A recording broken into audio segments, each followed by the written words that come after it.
Mesdames, Messieurs, bonjour, bienvenue à notre programme Midi au Caire, une nouvelle édition et nous allons commencer tout de suite avec les nouvelles du président Abdel Fattah el-Sisi qui s'est entretenu avec les membres du Conseil des gouverneurs des banques centrales et des institutions monétaires arabes et également des responsables du Fonds monétaire arabe. Au cours de cette réunion, le président a mis en valeur la volonté et la prise de conscience du peuple égyptien qui a pu également relever les défis et les fardeaux des démarches courageuses liées à la réforme économique. Le président Al-Sisi a souligné que les projets de développement ambitieux en Égypte sont entrés dans la phase d'application.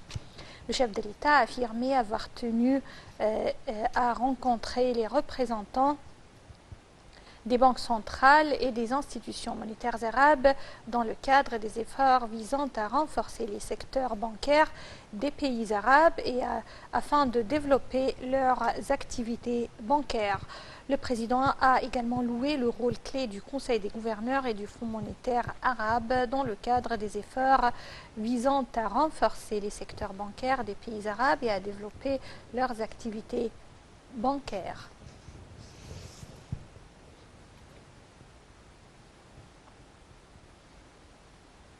Le président Abdel Fattah el-Sisi a donné ses directives afin de poursuivre le développement humain et social à travers la réforme et le développement des systèmes de l'éducation et de la santé.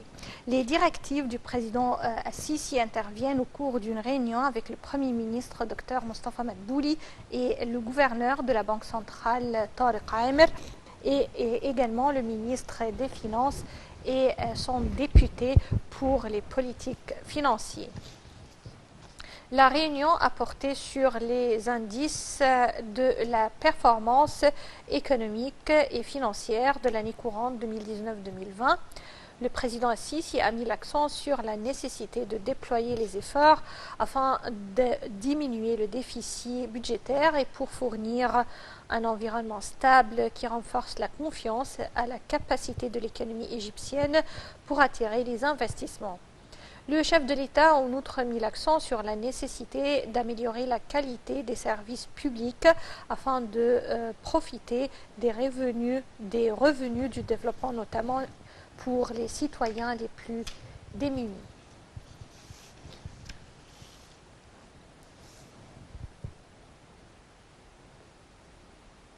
Restons avec les activités présidentielles. Le chef de l'État a reçu hier le ministre français des Affaires étrangères, Yves Le Drian, avec qui il a discuté des moyens de renforcer le partenariat entre les deux pays sur le volet économique, surtout dans le domaine du développement, du commerce et de l'investissement. Les questions d'ordre régional, notamment d'intérêt commun, ont également été au menu des entretiens. Yves Le Drian a salué les réformes économiques entreprises par l'Égypte, notamment les méga-projets susceptibles d'attirer les investissements français en termes d'énergie et de transport. Quant aux questions d'ordre régional, le président Al-Sisi a affiché le soutien de l'Égypte à la solution politique en Syrie qui préservait l'entité et l'unité du pays. Al-Sisi et Le Drian ont convenu de la nécessité de poursuivre les concertations entre l'Égypte et la France pour faire face aux défis existants dans la région. Ils ont aussi convenu de conjuguer davantage les efforts pour le règlement de la situation en Libye.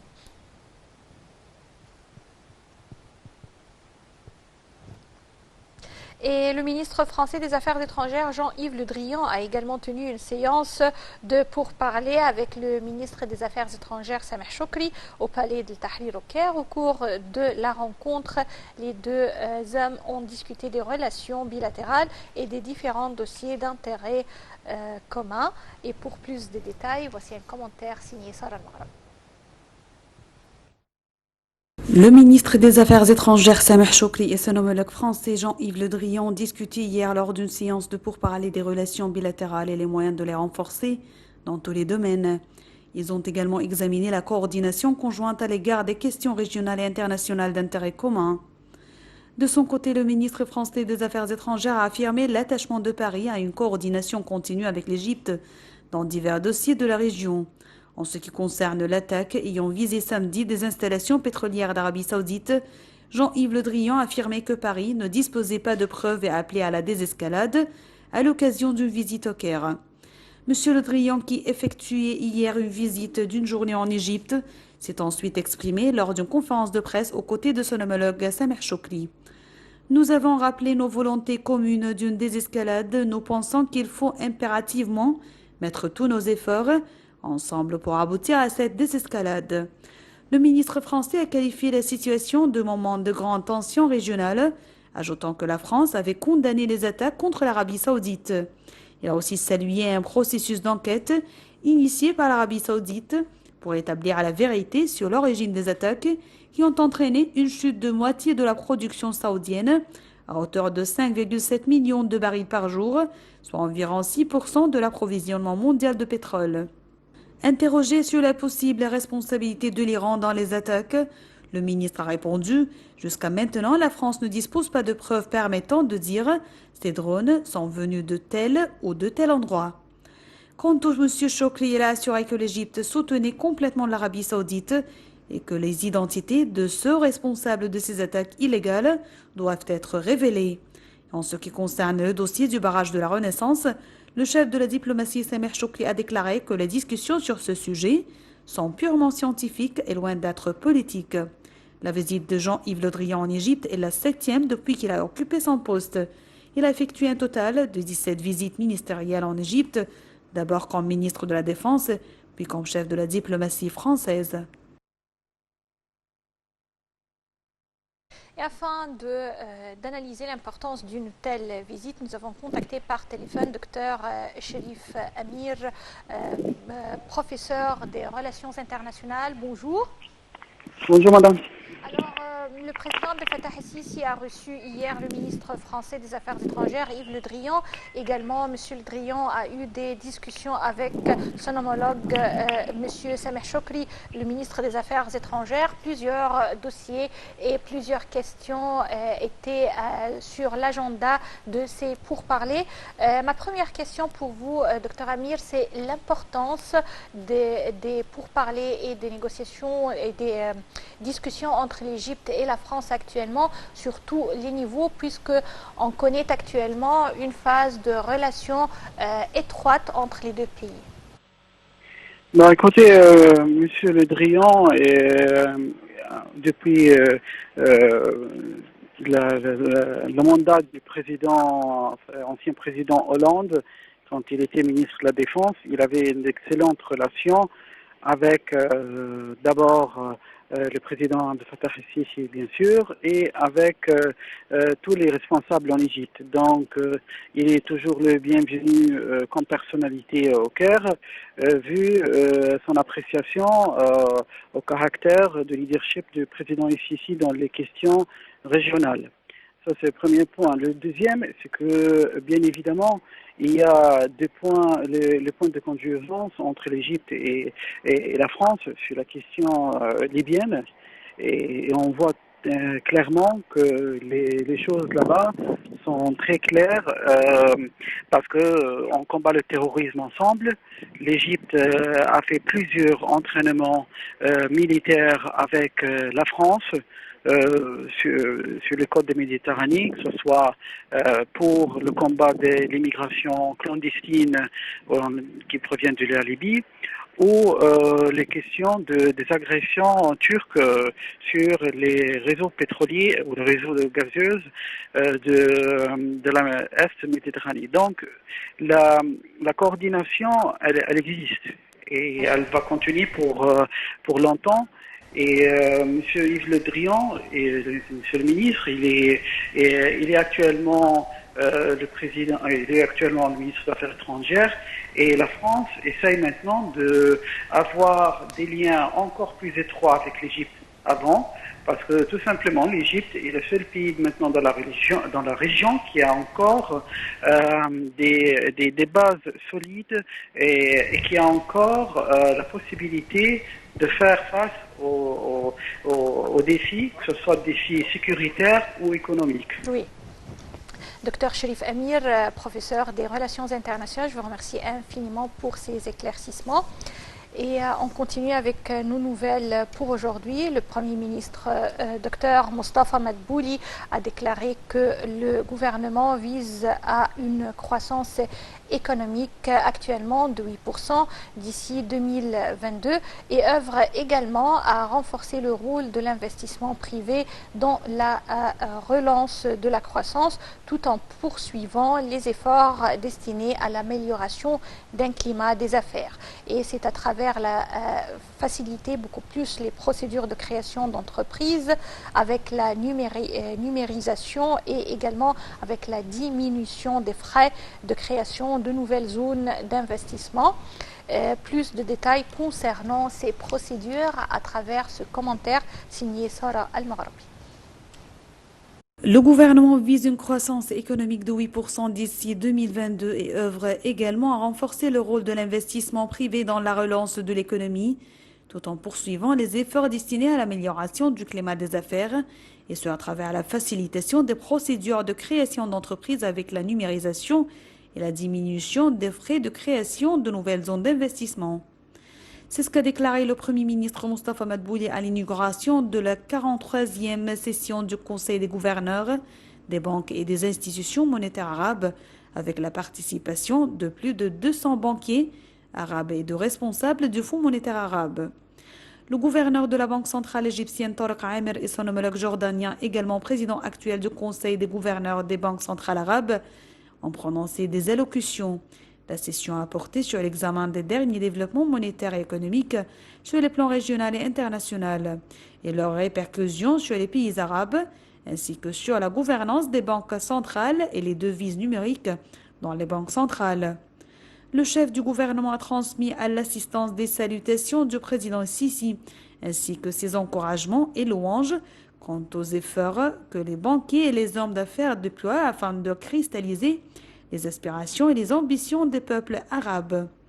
Ces efforts louables visent à promouvoir le niveau des pays arabes sur tous les plans, en créant un climat propice à la réalisation des intérêts communs des Arabes en vue de pouvoir créer un bloc économique solide, susceptible de hisser la nation arabe au rang qu'elle mérite parmi les entités économiques régionales et internationales.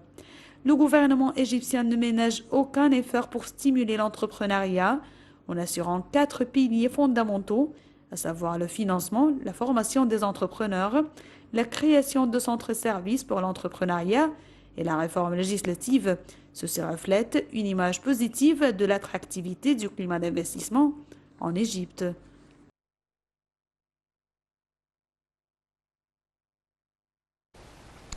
Le Premier ministre Dr Mostafa Madbouli a annoncé également dans une conférence de presse que le gouvernement avait lancé un programme de relance des exportations d'une valeur s'estimant à 6 milliards de dollars. Dr Madbouli a ajouté que l'initiative de stimulation des exportations renforcer la fabrication locale, soulignant qu'une équipe gouvernementale avait été formée pour faciliter le processus de dédouanement des produits.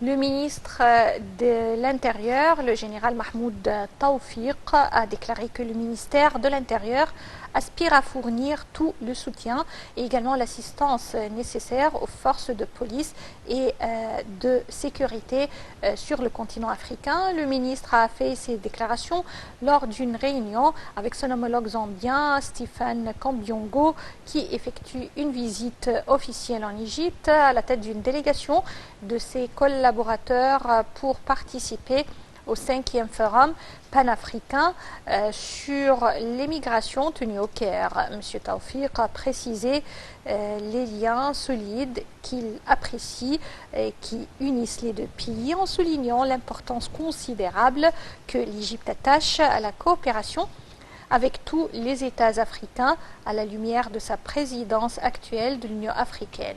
La réunion a examiné les moyens de renforcer la coopération dans les divers domaines à intérêt commun, notamment la sécurité. Kampiongo a salué les efforts déployés pour consolider la stabilité de l'Égypte, exprimant son aspiration à faire davantage à l'appel de l'expertise égyptienne en matière de sécurité.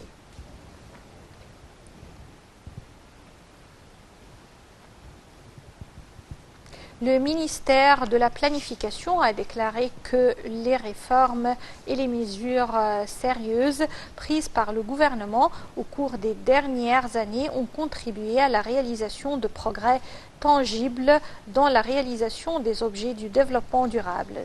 Dr Hela Saïd a déclaré que l'Égypte se situait à un rond avancé en ce qui concerne l'augmentation des taux de croissance économique selon le magazine The Economist. Les propos de Dr Hela Saïd ont été entendus dans une allocution lue de son nom par le vice-ministre de planification Ahmed Kemeli. Saïd a souligné que la baisse du taux de chômage devrait atteindre 8,1% au premier trimestre de 2019 contre 13,2% en 2014.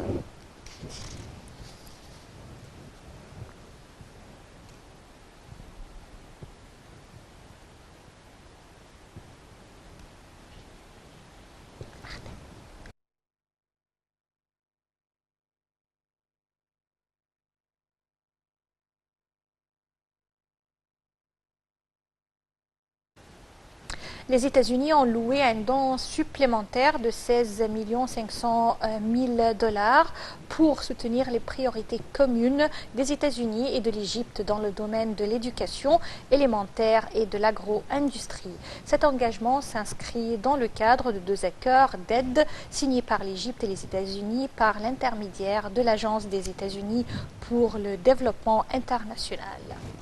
Mesdames, Messieurs, c'était tout concernant nos nouvelles pour cette édition de Midi au Caire. Passez d'excellents moments avec la suite de nos programmes sur Nile TV International. Au revoir.